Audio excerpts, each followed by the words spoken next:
আসসালামু আলাইকুম প্রিয় দর্শক, আপনারা নতুন একটা রেসিপির লগে পরিচয় করাই দিলাম। হয়তো বা আপনারা এটা আবার কেউ দেখছেন, কেউ হয়তো বা দেখছেন না।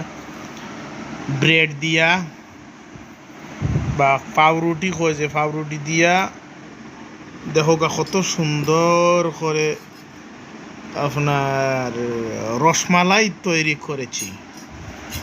কত সুন্দর রসমালাই। একটা রসমালাই যদি আসলে আপনাদেরকে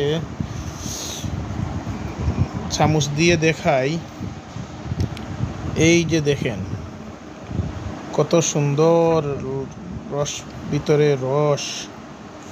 এই যে দুধ, এই যে দুধ আপনারা দেখতেছেন, এই যে দুধ একদম রসরসা। যদি আপনি খান তাহলে বুঝতে পারবেন কত মজা হয়েছে।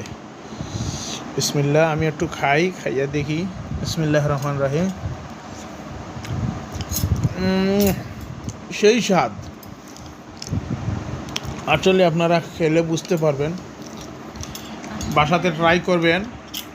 এটার মধ্যে দেওয়া হয়েছে, উপরে দেওয়া হয়েছে বাদাম, কাঠবাদাম, কাজু বাদাম, এরপর আপনার পাউরুটি, দুধ, তারপরে আপনার কর্নফ্লাওয়ার, এরপরে আপনার ঘি দিয়ে ভাজা হয়েছে। আসলে জিনিসটা খুবই সুস্বাদু। আমরা ইউটিউব থেকে